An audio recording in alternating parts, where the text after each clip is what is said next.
All right, everybody, it's Joe doing the problem of the week number 7. I'm gonna be doing one of the questions where we have to prove one of the inverse trig derivatives because Mary Beth said it would be on the exam and I wanted to get some practice with it. I think it'll probably be one of the harder questions on the exam, so I thought I'd show it to you all. So I decided to prove tangent because it's one we did not talk about in class at all, right? We talked about cosecant, which is like the same as secant except negative. And we talked about sine, which is the same as cosine but negative, but we didn't talk about tangent. So we're gonna talk about tangent. So the derivative of inverse tangent is 1 over 1 plus x squared, all right? And we're gonna be proving that.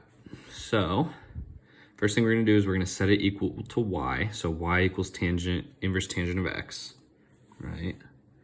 So that we have, what we're going to do now is we take the tangent of both sides, all right? So the idea of this is that the normal tangent cancels out the inverse tangent, all right? So what we end up with is tangent of y equals x, and we are going to save that for later, all right? That's something, that's a secret surprise that we're going to need later in this problem, so don't forget that tangent of y equals x, all right? We're moving down. We're going to take the derivative of tangent of y and the derivative of x, all right?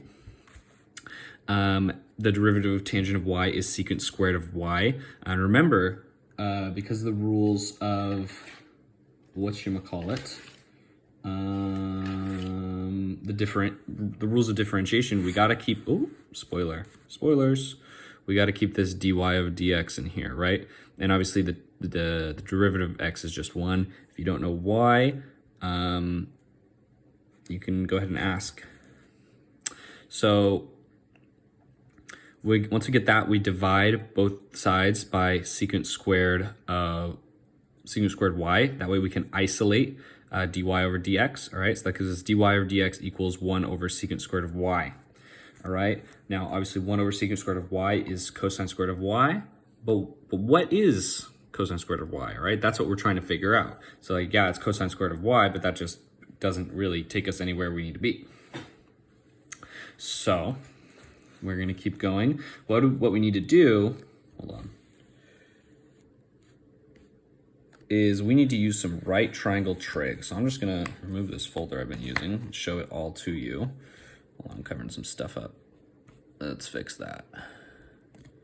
All right, so I drew a little triangle here, all right? We got y, all right? And since we know that from up here, that tangent of y equals x, all right? So tangent of y equals x, which means that tangent of y is x over 1. All right, if we look up at SOHCAHTOA, tangent is opposite over adjacent, TOA, all right? So that goes into our triangle.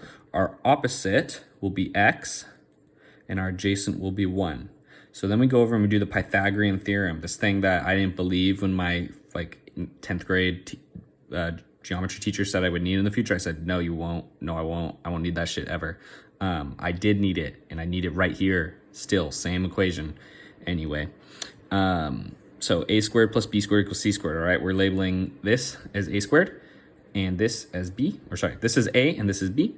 All right, we plug those bad boys in. X squared is x squared and 1 squared is 1. That equals c squared. All right, you take the square root of both sides to get that c equals the square root of x squared plus 1. All right, so that goes up here. So that means that the cosine of y equals 1 over x, the square root of x squared plus 1. And we're all done. Just like that, just kidding. We're not done yet, all right? Because we're not doing cosine of y, we're doing cosine squared of y, all right?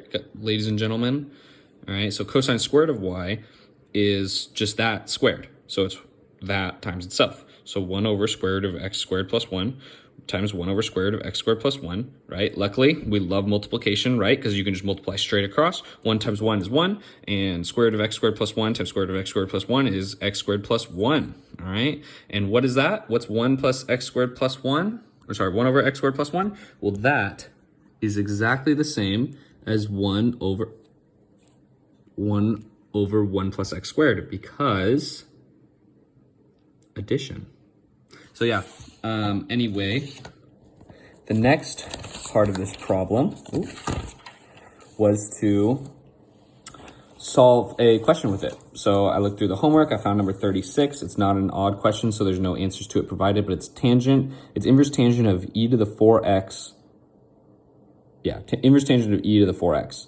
All right, so we just figured out that inverse tangent is 1 over x squared plus 1. So we're going to put that in there. Remember, we plug anytime we see x, we plug this part in, right? And then we do a little chain rule, all right? Now remember, the derivative of e to any constant times x is going to be e to any constant times x times that constant, all right? So e to the 2x, all right? The derivative of that is e to the 2x times 2, because we got to do a little chain rule in there, right, guys?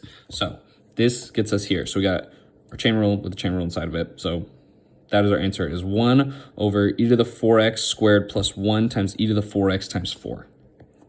Thank you all for listening. I'm sorry this video was a little long, trying to keep it under 6.